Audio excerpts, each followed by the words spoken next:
Hello everyone, thanks for dropping by.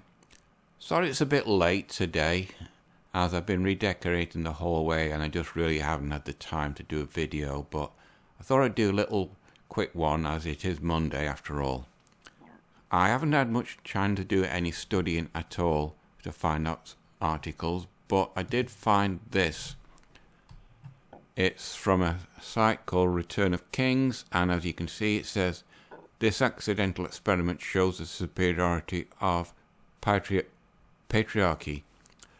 It was written on 5th of April 2014. It's essentially a write-up of the Dutch version of a program, an experiment, where a bunch of guys were on one island and a bunch of women were on the other. They were all Dutch, by the way. As you can see, the guys got their act together and producing a comfortable-ish life, and the women didn't. If you click on this link, you go to a channel. It's a two-parter, and you can see the program itself. Unless you can speak Dutch or understand Dutch, it's best to just watch what's happened, because all the people talking are Dutch, and the whole narration of what goes on is in Dutch. But anyway, it's one on the men's island. The men pretty much did whatever they felt was necessary. There was no leader giving orders. Men who felt the hunting, fishing and foraging did so.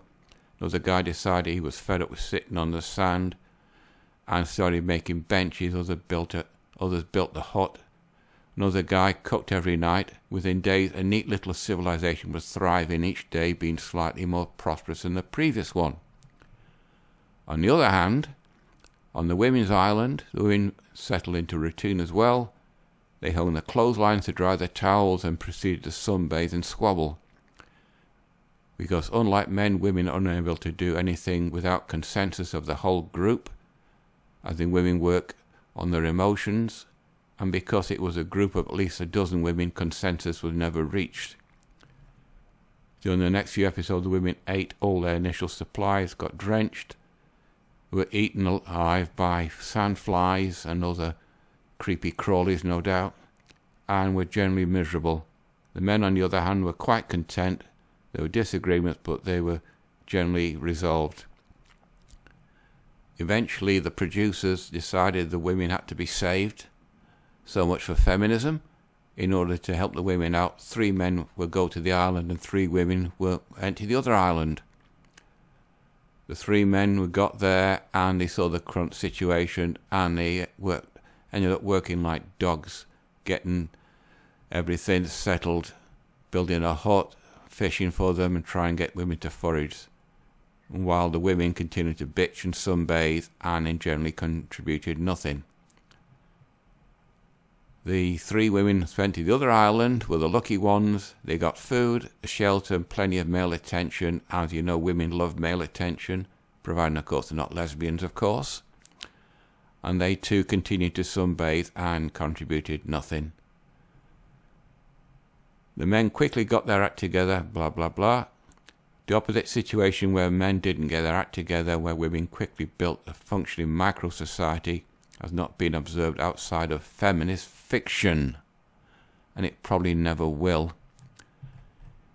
In other words, if the guys were there long enough and lived long enough, with enough resources, they'd have built a complete civilization with electricity, road network, plumbing, sewerage system, cars, planes, ocean-going ships before they decided to go into nuclear power, develop fusion energy, and then built starships to set off to explore the galaxy.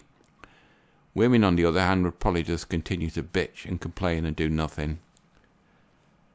Which has a thought. Western women and third-wave feminists in particular love saying they don't need men. But so far none has contributed anything to the advancement of science, medicine, technology, engineering or infrastructure, which was designed, built and is maintained by men in any meaningful infrastructure, in any meaningful way. What feminists in general have to show for their contribution to society his constant complaining, man-blaming, misandry, and taking credit for positive changes in society of which they had nothing to do with. Seems the fish really does need the bicycle more than the bicycle needs the fish. An interesting side note, is that when Irina Dunn first penned that phrase, she was sitting on a toilet seat at Sydney University. Wonder what got her thinking about fish. Right, people. As I said, it's just a quick one, as I didn't have much time to do much research to find articles.